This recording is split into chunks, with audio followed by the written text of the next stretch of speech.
بسم اللہ الرحمن الرحیم۔ السلام علیکم ورحمۃ اللہ وبرکاتہ۔ بیت المقدس، القدس اور شہر مقدس، یہ تینوں نام اس عظیم شہر کے ہیں جسے قبلہ اول ہونے کا فخر حاصل ہے۔ بیت المقدس وہ پاک شہر ہے جو معراج مبارک کی پہلی منزل بنا۔ بیت المقدس ہی وہ قابل فخر شہر ہے جہاں سے نبی کریم صلی اللہ علیہ وآلہ وسلم نے معراج پر جا کر تمام انبیاء کرام کی نماز باجماعت کی امامت فرمائی تھی۔ بیت المقدس وہ جگہ ہے جہاں سے نبی کریم صلی اللہ علیہ وآلہ وسلم نے براق پر سوار ہو کر عالم بالا کے سفر کا آغاز کیا تھا۔ بیت المقدس ہی حضرت عیسیٰ علیہ السلام کی پیدائش گاہ ہے۔ بیت المقدس ہی وہ متبرک مقام ہے جہاں ہمارے ایک پیغمبر حضرت عیسیٰ علیہ السلام مدفون ہے۔ بیت المقدس ہی وہ مقام ہے جو شہر انبیاء اور شہر پیغمبراں کہلاتا ہے۔ بیت المقدس ہی میں کلیسائے قیامت تعمیر کیا گیا تھا۔ بیت المقدس کی پاک سرزمین پر محراب داؤد ہے۔ بیت المقدس ہی میں صخرہ یعقوب ہے۔ بیت المقدس ہی میں دیوار گریہ ہے۔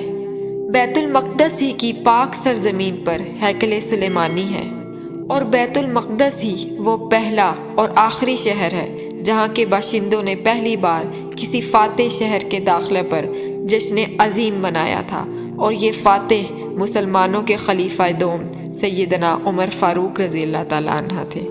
اتنا مقدس شہر ہونے کی وجہ سے کیسے مسلمان اس کو یہودیوں کے ہاتھوں میں دے سکتے ہیں؟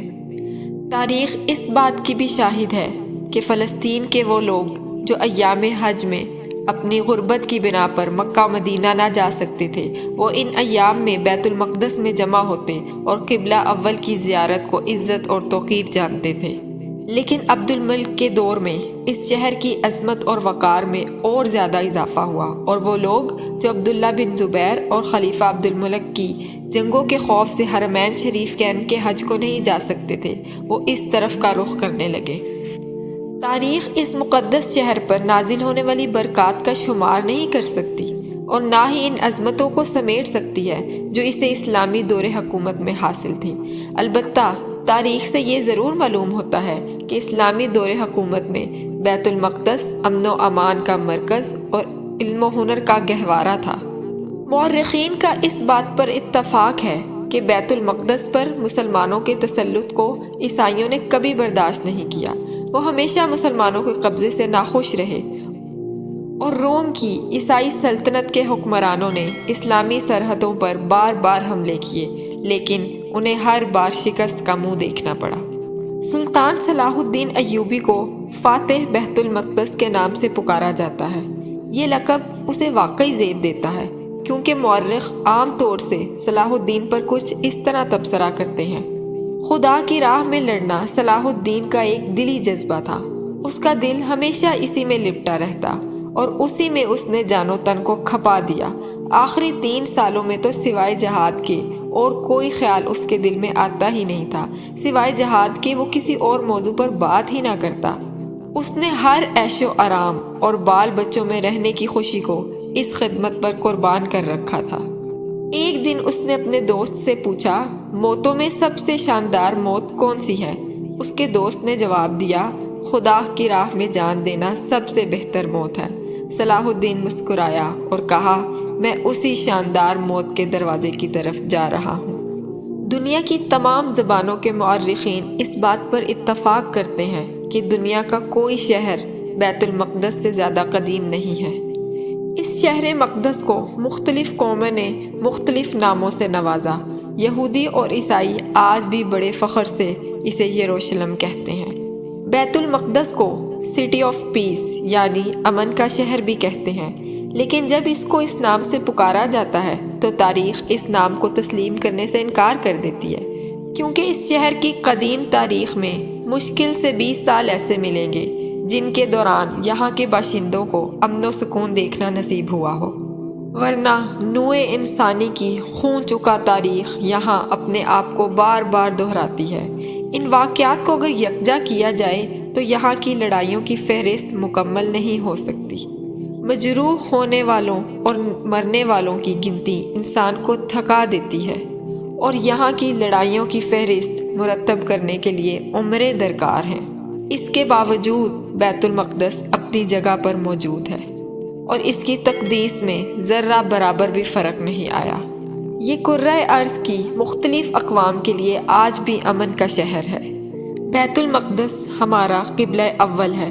یہ ہماری نسل کی بڑی بدقسمتی ہے کہ اسے قبلہ اول کے چھن جانے کے حادثے سے دوچار ہونا پڑا۔ اس سے زیادہ دل شکن حادثہ مسجد اقصیٰ کی توہین کا ہے۔ یہودی اس عظیم، مبارک اور مقدس مسجد کو گرانا چاہتے ہیں۔ ہم ابھی تک ان کے عزائم کو نہیں سمجھ سکے، اس لیے کہ ہمیں مسئلہ کی نزاکت کا احساس ہی نہیں۔ ہم اس شہر کی عظمت اور فضیلت کو نہیں جان سکے جس کے لیے حضرت عمر رضی اللہ تعالیٰ عنہ نے سفر کیا اور غازی اسلام صلاح الدین ایوبی اور ان کے جانثار ساتھی برسوں لڑتے رہے، یہاں تک کہ اس شہر کے ذرے ذرے میں ان کا خون رچ بس گیا، جو آج بھی مضطرب اور بے چین ہے اور ایک نئی کروٹ کا منتظر ہے۔ تاریخ بتاتی ہے کہ بیت المقدس کئی بار اجڑا اور پھر آباد ہوا۔ بیت المقدس کو پہاڑیوں اور وادیوں کا شہر کہنا بالکل درست ہے۔ اس شہر کے تینوں اطراف میں وادیاں پھیلی ہوئی ہیں جنہوں نے اسے ایک عظیم اور منفرد شہر بنا دیا ہے۔ قرآن پاک میں یروشلم یا بیت المقدس وغیرہ کا لفظ تو نہیں ذکر کیا گیا، لیکن اس کا تذکرہ ان الفاظ میں کیا گیا ہے: پاک ہے وہ رب جو لے گیا اپنے بندے کو رات میں مسجد حرام سے مسجد اقصیٰ کی طرف، کہ جس کے گردا گرد ہم نے برکت نازل کی ہے تاکہ ہم اپنی کچھ نشانیاں دکھائیں۔ تحقیق وہ سنتا اور دیکھتا ہے۔ یہاں مسجد حرام سے مراد خانہ کعبہ اور مسجد اقصیٰ سے مراد بیت المقدس ہے۔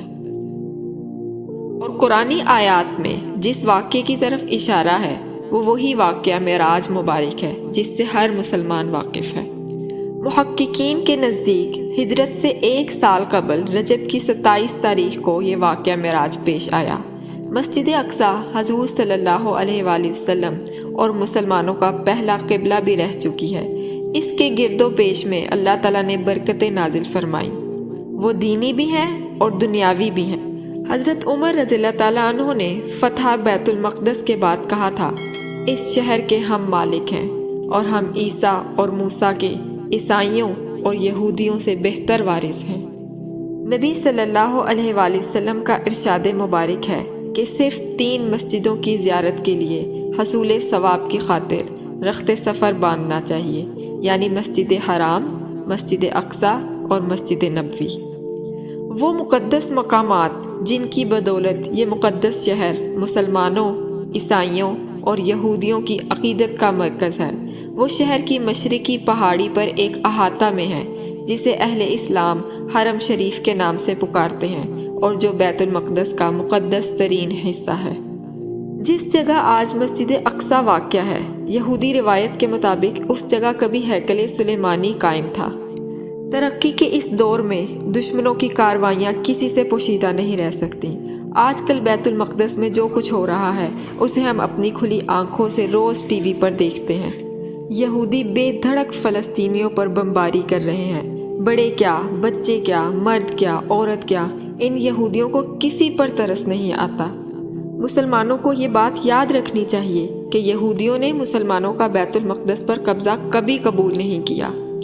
آج سے 1400 سال پہلے جو حال مسلمانوں کا تھا وہی حال آج بھی ہے، اور اس کا ثبوت ٹی وی کے وہ خوفناک مناظر ہیں جو روز اسکرین پر دکھائے جا رہے ہیں۔